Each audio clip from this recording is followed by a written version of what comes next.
with that, we're right back into Proverbs. We are in week 7. So this has been a great series to go through, and I'm sure that you've seen how much Proverbs has to say to our lives. In your program, there is a thing you can follow along with the message notes today, filling in blanks and taking notes, and there's also a study guide that our small groups are using, but you can also just use week to week. I mean, take them, talk with your neighbors or friends or whoever. It's great stuff to think through, because Proverbs has so much wisdom, especially as relating to the times we live in. It was a book written in ancient times, but it is written as now for us than ever. And today, we're looking about the wisdom we can find about money.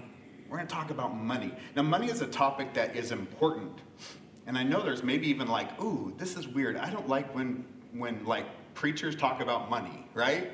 You feel like those are two things that should never mix.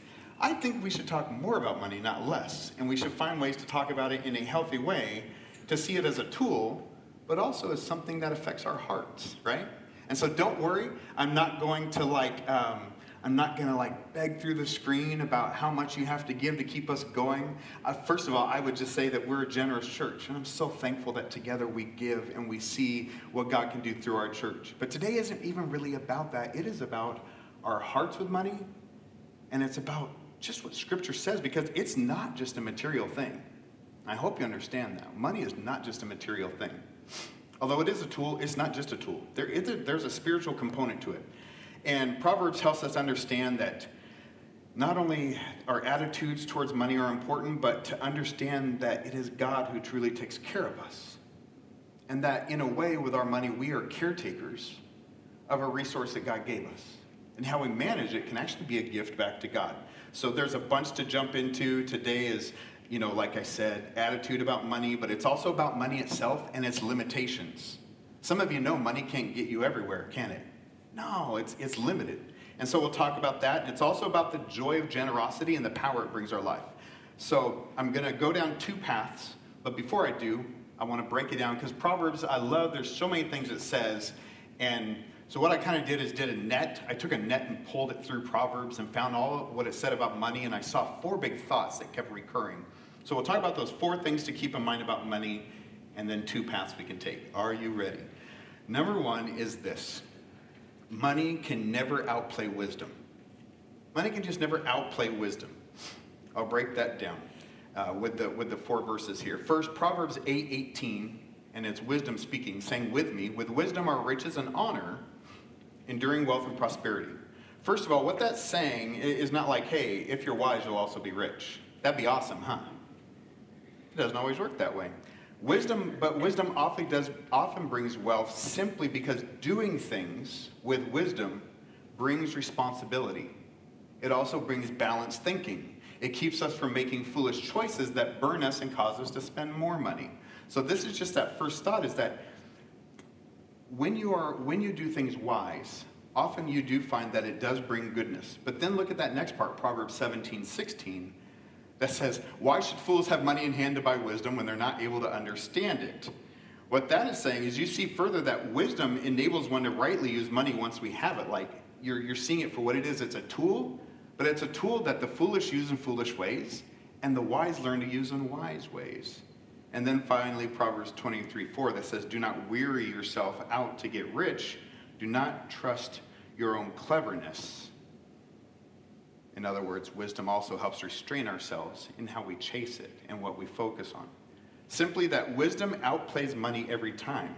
You can have wisdom and be a fool and find destruction, but you can be wise and not have much money and still have a healthy, beautiful, God-honoring life. And so money is just always outplayed by wisdom every time. Therefore, make God the foundation of your money. Make God the person that you're asking him for wisdom to earn and save and spend and give, which are kind of like the things you can do with it, right? You can earn it, you can save it, you can spend it, you can give it. And therefore, make God that foundation, where if money can never outplay wisdom, what we need most is wisdom about how we use it, how we see it, and how we take care of it, how we manage it. Number 2 is this: money can never replace a life not lived well. Money can never replace a life not lived well. Beautiful verses here. 15:16 that says, better a little with the fear of the Lord than great wealth with turmoil. Proverbs 11:28, those who trust in their riches will fall, but the righteous will thrive like a green leaf. Proverbs 16:8, better a little with righteousness than much with gain and injustice. And then 28:6, better the poor whose walk is blameless than the rich whose ways are perverse. I love all these better than. It's contrasting, and this is something often that writers of scripture will do, like better is this than this. And what they're getting you to see is there's a different way God operates, and the better than is often contrary to how we see things. And if you look like in entertainment right now, you look at people who make millions, what you'll often see is a lot of turmoil, you'll see struggle, you'll see failure, you'll see power grabs, you'll see everything that we say to our kids, don't walk down that path. But then we also elevate these people as if the fact that they make this much money makes them important or special. And we make them the foundation of what our eyes look at and what our ears listen to. It's strange that we do this, but it's because as human creatures, we are prone to idolatry. Okay, and so this is, if you see this, when Moses, leads the slaves, leads the Hebrew people out of Egypt, and they're free, and they're like, I can't believe it, we're free. What's the first thing they do when he's up talking to God, getting the commands of God, and they're like, we don't know what to do. We need to make something to worship. Like, they literally just saw the most amazing thing that happens. They're freed by the power of God. A sea's crossing. I'm sorry, if rivers are splitting and I'm walking on dry land, I'm like, I'm going with this guy, right? They get to the other side. They cannot wait enough, and they're like, okay, that's it. They talk to Aaron. And they're like, Aaron, we need you to melt some stuff down so we can worship it because we don't know what to do. And see, we can read that and go, these guys are fools. But what do? The second we turn on the television, the second we look on social media, we're drawn to create idols out of things ourselves. Okay, that is just what we do. But Scripture says it's better to have this than to do this. It's always warning us, it's better to have a little, but to have the Lord. Better to have the little but have wisdom than to have a lot but be worshiping a golden calf, to be worshiping idols, to be completely overcome with a thirst for power or pleasure or whatever it is. It's better to simply do things the way that God designed us to do. And so money can never replace, here's where we're going with this, money can never replace a life lived well. And we can't just take it lightly. Money is a great thing. Like I said this a couple weeks ago when we talked about work. If you think money's evil and you're like, no, it's evil, that's cool. I'll take yours. I can use it. I'll put it to good work, right? There's plenty of taco trucks for me to experience. I'll use your money. It's like a GoFundMe for me to have lunch every day. I'll take your money. Money's not a problem, but there are by far more important things than money. And we see that wisdom is one of those things. Kindness and grace are others. And I'll illustrate it this way. In 1928, so we go back almost 100 years now, several men met together. It was a big meeting of the minds at that time at the Edgewater Beach Hotel in Chicago, and they were the movers of the day. This was this big get-together, and the most successful money men at the time came together. We had the president of the largest utility company. We had the greatest speculator of wheat, which I know sounds really weird, but that was a big deal, okay, at the time. We had the president of the New York Stock Exchange, a member of the president's cabinet. We had the greatest mover and shaker in Wall Street.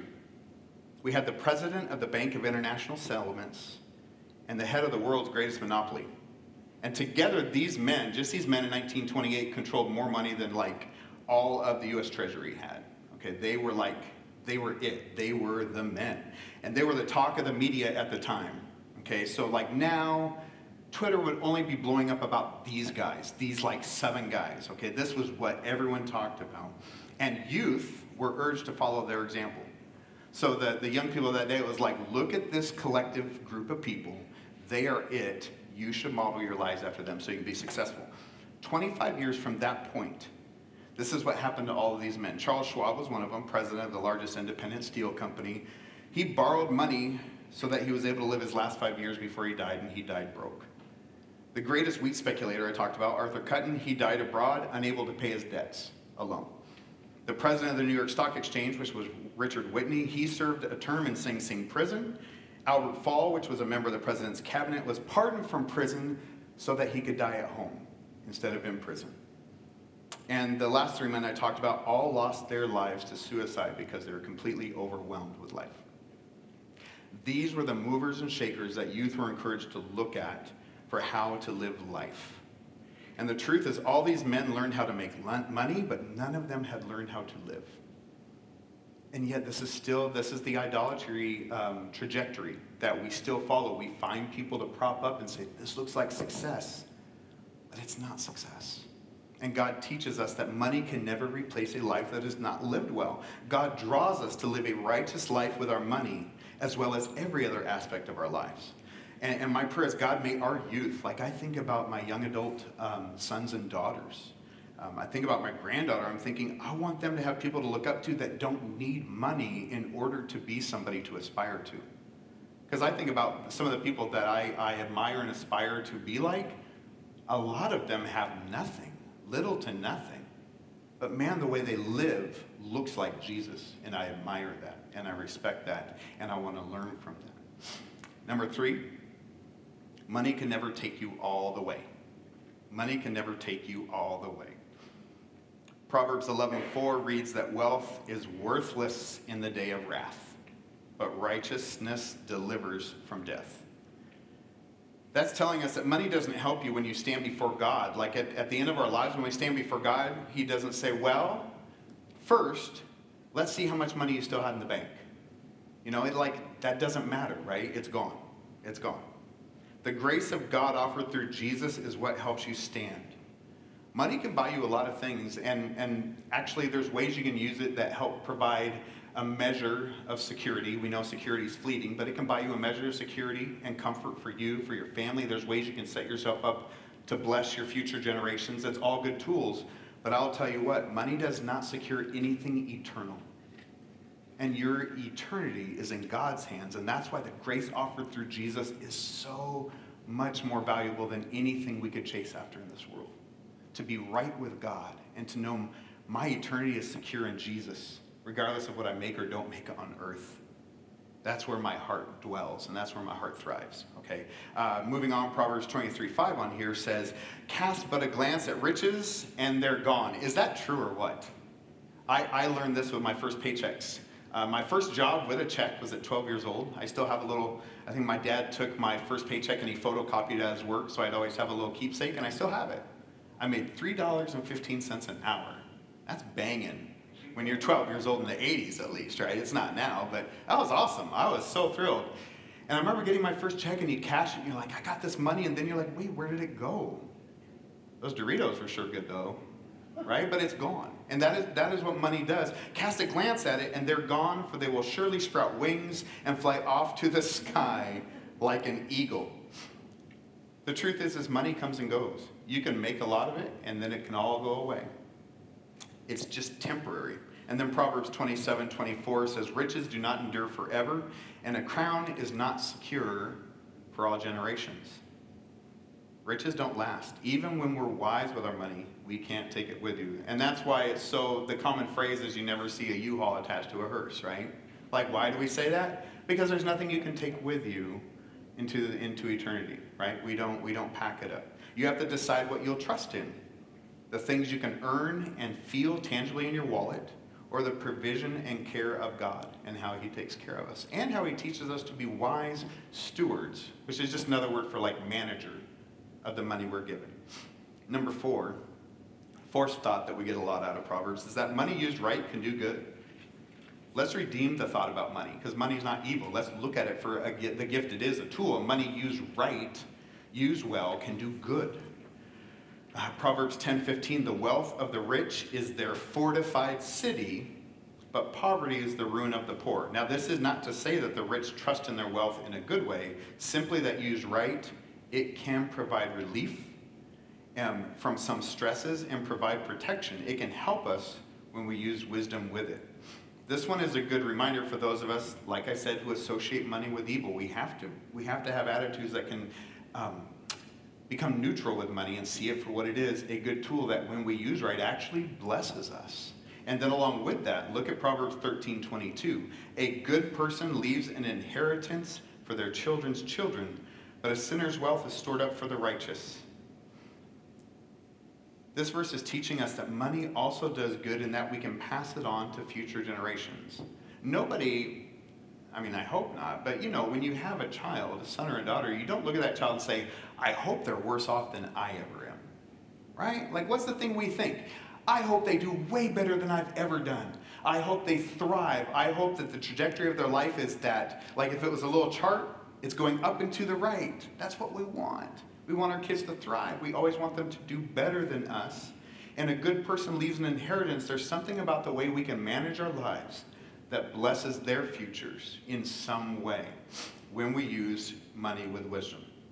So you see that money helps us with trouble, and it blesses our future generations. Again, it's not bad. A lot of this comes down to our attitude, our approach to money, which leads to the crux of today. Remember, I said there's 4 thoughts and then 2 paths that we're going to take. And we're going to talk about those 2. Because we can either take greed's path or we can take the generosity path. I will say I make it sound kind of easy, right? Oh, just take the greed path or the generosity path. Because then it sounds like an easy test, like, well, which one will you take? The generosity path? Good job. It's way more gray than that. There's a lot of more gray area to that because we have to check our hearts ongoing. This is not like a one and done, like which path did you start down, that's where you'll end up. Generosity can be powerful, but we can lose sight of it really quickly, especially as you start to do well with how you manage your money and you do things with wisdom. What you find is as you start to flourish, greed says, hey, look at all you have. Don't worry about the generosity thing. You should do just for you. But also the good news is that greed can be destructive, and greed has hurt us, I'm sure all of us, at least in some way, but it doesn't have to be the end. That doesn't mean like, well, now I'm just bound to walk this path. We can always jump back onto the one path, or we can sometimes stray off the path. So the key is ongoing to check our hearts and keep humbly open to God and what he has to say to us about how we look at money. So we'll start with greed's path. And my encouragement is just be careful of the snare of greed's path. And you see, man, Proverbs 1:19 says, such is the fate of all who are greedy for money. It robs them of life. It robs them of life. Greed leads us to a joyless existence because I only find an empty pit that can never be filled when I give in to greed. A great story to illustrate it. One day, a certain old rich man of a miserable disposition was visited by a rabbi who took the rich man by the hand and he led him to a window. And he said, look out there. And so the rich man looked into the street and he said, what do you see? And the rich, miserable man said, I see men, women, I see children. Then the rabbi took him by the hand and led him to a mirror. And he said, now what do you see? He said, I only see myself. And then the rabbi explained, in the window there's glass, and in the mirror there's glass. They're built of the same thing, except the mirror also is completely sealed with some silver. And there's something about silver where once you have it, no sooner is the silver added that you cease to see others and you only see yourself. And that is what greed does to us. Greed makes us piece of glass where we can see others clearly, suddenly only see ourselves. And so we have to be careful that is the fate of all who are greedy for money. It robs us of life. The second thing there is Proverbs 15:27 that reads, greed brings grief to the whole family, but those who hate bribes will live. Greed can hurt our whole family. It not only robs us of life, it robs those around us of life. It can send us down destructive paths where we ignore our family for wealth, or we endanger them because greed leads to bad money decisions. I just think, man, I want to guard my family. And I'll tell you, it's strange because I got to see my kids just last night. And my little grandbaby, Nora, by the way, she's the cutest, have I told you? Like literally the cutest baby. And we can argue, but it's hard to argue with people who are wrong. So I'm just going to leave it at that. She's the cutest. She's brilliant too. And yeah, it's true. She's brilliant. And so, but looking at her and spending time with my kids, even though they're adults now, I'll tell you what, you think that when you raise them and send them out, that you kind of think, well, now I'm kind of done. I won't worry about them. I won't think about ways to help them. And it's like the opposite, like it doubles. You're like, now all I do is think about them and their success and how I can help them and be a support. It never ends. And I want to guard my family just like I did when they were like little pints of people. Like nothing's changed. If anything, it kind of like, it's maybe heightened because you can't do as much, right? Like they're out of your arm's reach, so you want to do more, so you think about them in that way. But greed is something that can hurt our whole family, and I want to guard my family. That means I have to guard my own heart. Like the best way you can often guard your own family is to guard yourself from who you might become. Because the best version of yourself is a blessing to your kids. You just worry about being the best version of yourself, and it is a blessing to future generations. And then the third verse there, Proverbs 28:25, greed causes fighting. Trusting the Lord leads to prosperity. It says it causes fights. I mean, in other words, greed causes friends and family to turn on each other. I love the wisdom in this quote. This is one of my favorite quotes. Are you ready? Before borrowing money from a friend, decide what you need more. That's it. What else do you need to say? That's so well said. It's not that we can't be there for each other in hard times. I think what I've come to decide is that I'll probably never loan money to a friend, but I'll just give money to a friend. You know what I mean? Because a loan creates a weird, the person who is the borrower is now slave to the lender, and I don't want to have any. I'd rather just have some, if I can help you. And I've had friends do that for me. They've seen the situation I'm in and just said, we just want to help you, we want to bless you. But simply know that what this verse is telling us is that the pursuit of money can sometimes bring conflict, and our relationships end up being the things that lose out. And that's a shame. But Scripture, what we see in Proverbs, this heart of Proverbs, is that we can walk away from greed's path, and now secondly, we can embrace the joy of generosity's path. Proverbs 11:24, one person gives freely yet gains even more. Another withholds unduly but comes to poverty. That's strange, but it's God's math. I just call it God's math. It doesn't make sense, but it's God's math. One person gives freely, but they get more. The other person withholds unduly, but comes to poverty. When we're intentionally generous and giving, there's ways we gain even more. And you can see that greed causes us, right, to squeeze our hand tighter, which not only makes no room for more, but what is it making us? Dependent on all that we have. But when you hold money loosely and you're generous, what you're saying is there's someone I trust deeper about my life. And he blesses me when my hand's open in this way. Generosity requires an open hand where it's much easier for God to bless our lives in that way. And then the second verse, Proverbs 11:25. A generous person will prosper. Whoever refreshes others will be refreshed. So being generous, walking this generous path, is powerfully refreshing. It is such a freeing thing to experience that money doesn't have a hold over me. And generosity helps me know that. Generosity helps me experience that. Generosity puts money in its rightful place while actively being a blessing. And as the church, we have to understand that when the world sees the church, there's a lot of things it thinks, right? And I mean, it's just like all of us. We have the thoughts that when you think of church, like what are the first thoughts that come to your mind? I would love for them to be kindness, grace, authenticity, humility, generosity. Man, that we could just be humble people that are like, we don't know. We just found living water and we're like mad crazy about drinking deep because we're like as thirsty as anybody else.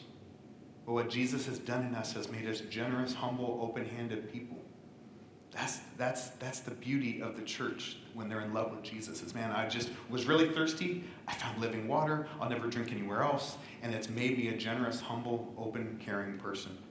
The King of heaven and earth was generous to us and gave us his life, gave us his all. And we get to live out this kingdom that's upside down, that is generous to a fault, when it could try to hold on to everything. And it is such a refreshing thing to know that we are a part of God's hands and feet worldwide because of our generosity. Christy and I were gone last week, and we had a guest, our friend Eric, who shared.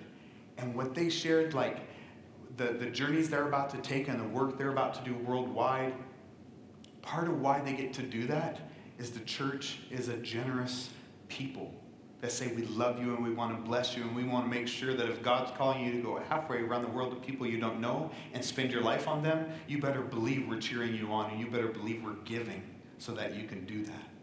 We become the cheerleaders and we become the generous people that make these great things happen. And it's powerful how touching it is when we simply live God's way in generosity. And so what I want to encourage you as I'm wrapping up here is to embrace the joy of generosity's path with some thoughts here.